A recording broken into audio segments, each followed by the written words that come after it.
My name is Emily Carter, and when I was 7 years old, I lived in a quiet little town called Willow Creek. It was the kind of place where everyone knew each other, where kids rode bikes until the streetlights flickered on, and where secrets hid behind picket fences. I didn't know it then, but that summer would change everything. The Thompsons lived across the street from us, in a house that always seemed a little too still. It was an old, creaky place with ivy crawling up the walls, like it was trying to swallow the house whole. Mr. and Mrs. Thompson had 2 kids, Jake and Lily, who were about my age. Jake was 9, and Lily was 8. They were nice enough, always inviting me to play in their backyard.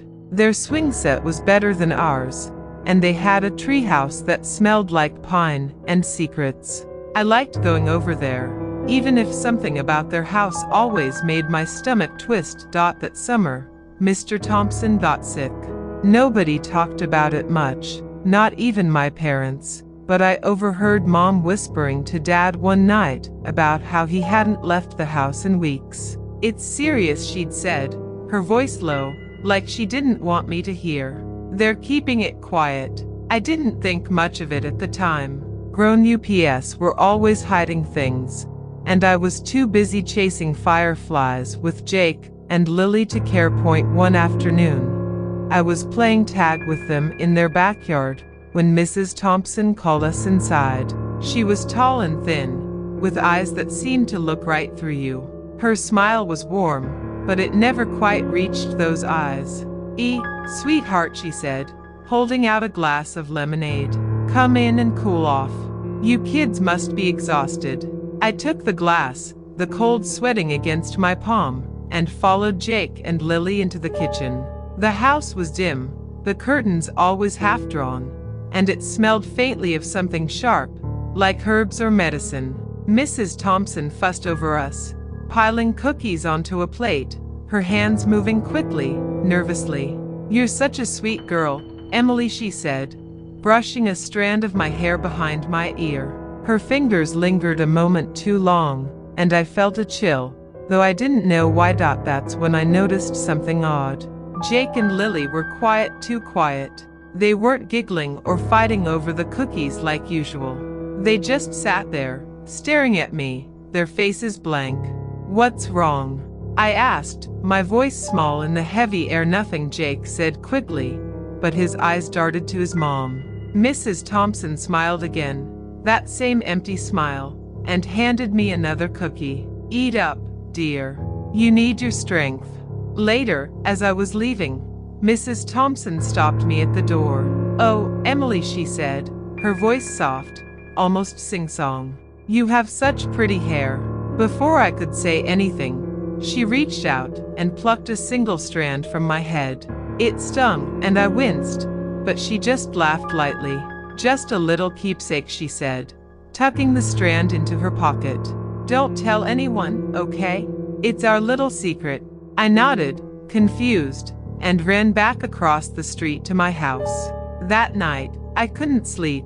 My head ached where she'd pulled the hair, and my dreams were strange, full of whispers and shadows that moved in ways they shouldn't. I woke up feeling heavy, like someone had draped a wet blanket over me. The next morning, I felt worse. My legs were wobbly, and my head pounded like a drum. Mom took my temperature and frowned. "You're burning up, Em," she said, pressing her hand to my forehead. By noon, I was in the car, headed to Willow Creek General Hospital. The doctors didn't know what was wrong. They ran tests, poked me with needles, and sent me home with medicine that didn't help. Days turned into weeks, and I kept getting weaker. I'd lie in bed, staring at the ceiling, wondering why my body felt like it was fading away. Sometimes, from my window, I'd see Jake and Lily playing in their yard, laughing like nothing was wrong. But every now and then, they'd stop and look up at my window, their faces blank again, like they were waiting for something. And once, late at night, I swear I saw Mrs. Thompson standing in her backyard, holding something small and glowing in her hands, muttering words I couldn't hear. I didn't know it then, but something was terribly wrong in that house across the street, and it had everything to do with me. The days blurred together after that first hospital visit. I spent more time in bed than out of it, my body heavy and my mind foggy, like I was trapped in a dream I couldn't wake up from. Mom and Dad were worried, their voices hushed but sharp with panic whenever they thought I wasn't listening. The doctors kept saying it was just a virus, something that would pass, but I could see the doubt in their eyes. I wasn't getting better. If anything, I was getting worse. Willow Creek felt different now. The warm summer air that used to carry the scent of fresh cut grass and blooming flowers seemed thick, almost suffocating. From my bedroom window, I could still see the Thompsons' house across the street, its ivy-covered walls looking darker, like the house itself was watching me. Jake and Lily didn't come over anymore, and I hadn't been invited back to their backyard. But one day, something strange happened that pulled me back to them. It was late afternoon, the sun sinking low and casting long shadows across the street. I was sitting by my window, trying to muster the energy to read one of my old comic books, when I saw Lily standing in her front yard. She wasn't playing or running around like usual. She was just standing there, staring up at my window. Her blonde pigtails swayed slightly in the breeze, but her face was blank, her eyes locked on mine. I froze, my heart thumping. Then, slowly, she raised her hand and beckoned me, her finger curling like a hook. I should have stayed inside. I should have called for Mom. But something about the way Lily stood there, so still and silent, made me curious. I was tired of being stuck in my room, tired of feeling like a ghost in my own life. So I slipped on my sneakers, told Mom I was going to sit on the porch for some fresh air, and crept across the street. Lily was waiting for me by the gate to their backyard. "Emily," she whispered, her voice soft but urgent. "Come to the treehouse. Jake's there. We need to show you something." I hesitated. The backyard looked darker than I remembered, the swing set creaking softly in the wind. "What is it?" I asked, my voice barely above a whisper. "It's a secret," Lily said, her eyes darting toward the house. "But you have to promise not to tell anyone, okay?" I nodded, though my stomach twisted again. That same uneasy feeling from before. Lily grabbed my hand. Her fingers were cold, almost icy, and led me to the treehouse at the back of their yard. The wooden ladder creaked under my weight, each step feeling heavier than the last. When I climbed inside, Jake was already there, sitting cross-legged on the floor. The treehouse was small, with a single window letting in a sliver of fading light. It smelled like damp wood and something else, something sharp and bitter, like the herbs in their kitchen. "Close the door," Jake said, his voice flat. I pulled the trapdoor shut, and the space felt even smaller, like the walls were closing in. Jake held something in his hands, a small, woven pouch, tied shut with a thin black string. It looked handmade, but there was something off about it, like it didn't belong in a kid's treehouse. "What's that?" I asked, my throat dried up. Jake didn't answer right away.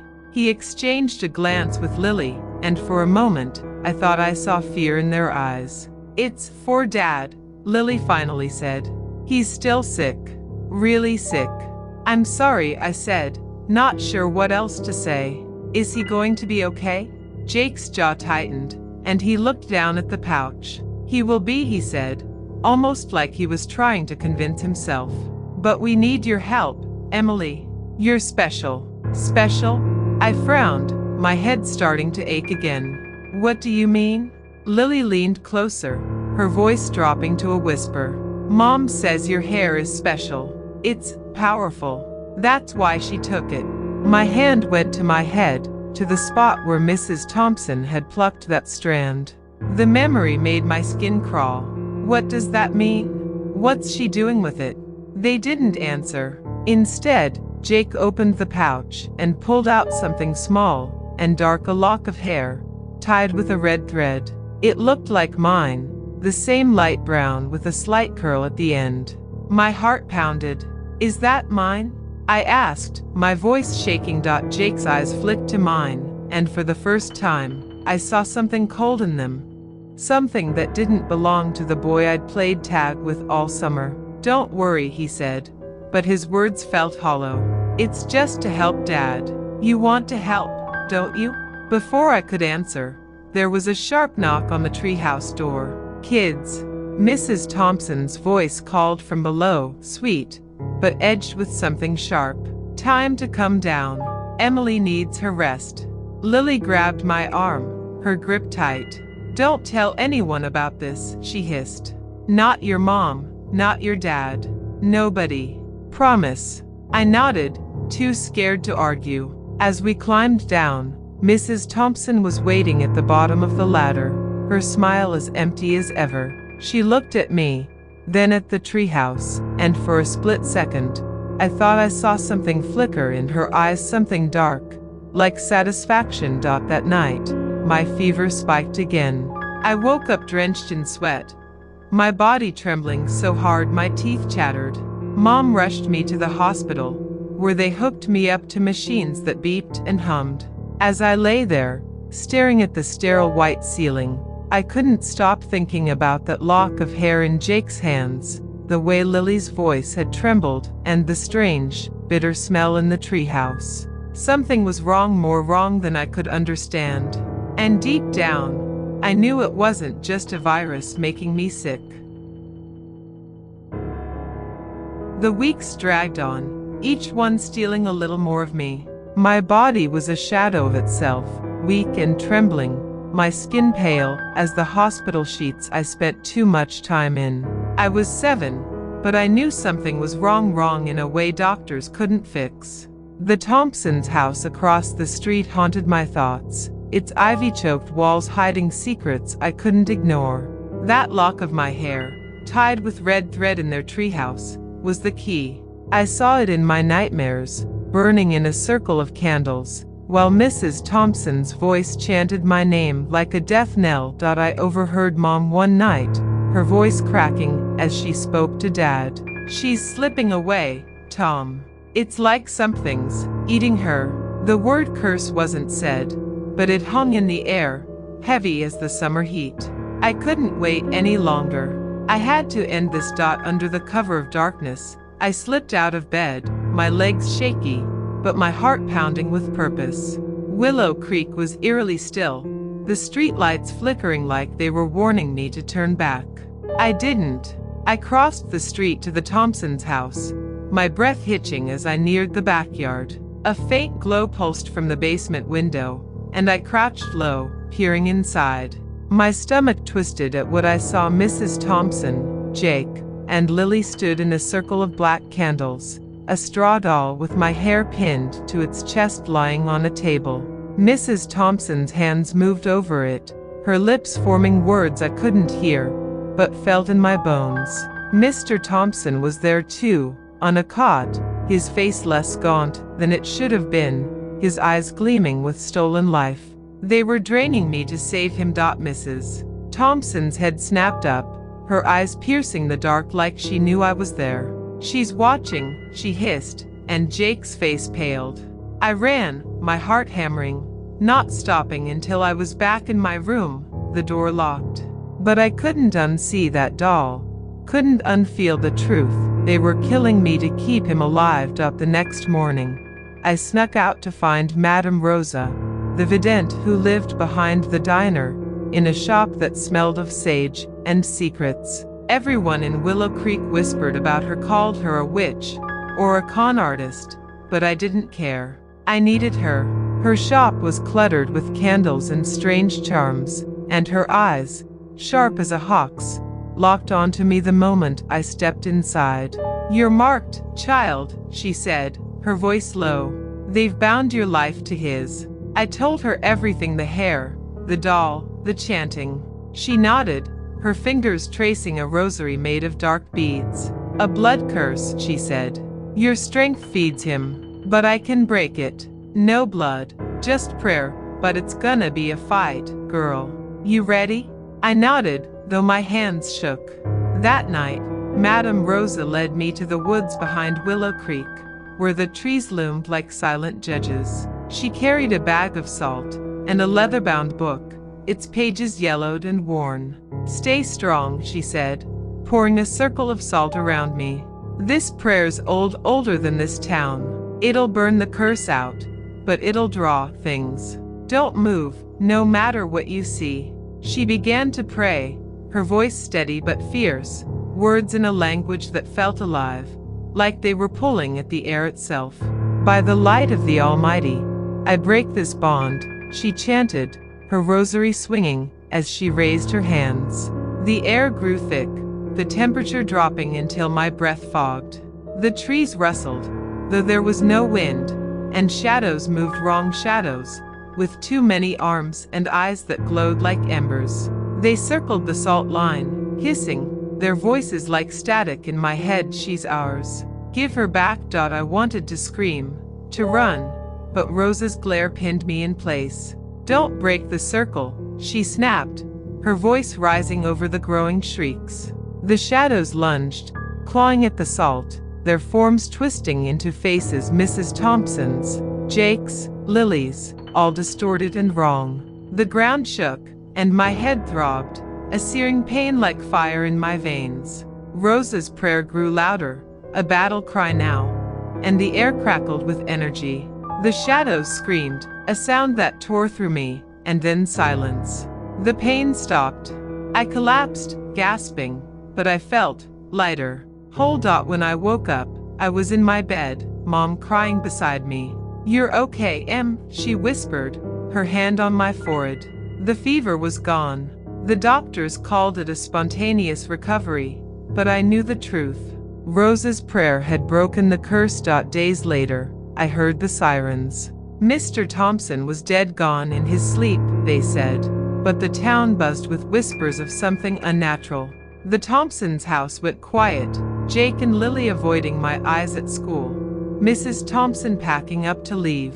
But that wasn't the end point. One night, I woke to a tap at my window. My heart stopped. I pulled back the curtain, and there was Mr. Thompson, or what was left of him. His face was gray, his eyes sunken pits, his mouth moving without sound. Behind him, the darkness pulsed, alive with those same ember-eyed shadows, their claws reaching for him. I felt his plea in my chest. "Forgive me, Emily. Please." The shadows hissed, their voices promising fire and torment if I didn't. My hands shook, but I pressed them to the glass. "I forgive you," I whispered, tears burning my eyes. His face twisted, not with relief, but with a scream that never came. The shadows surged, wrapping around him like smoke, and dragged him into the dark. A howl echoed, then nothing.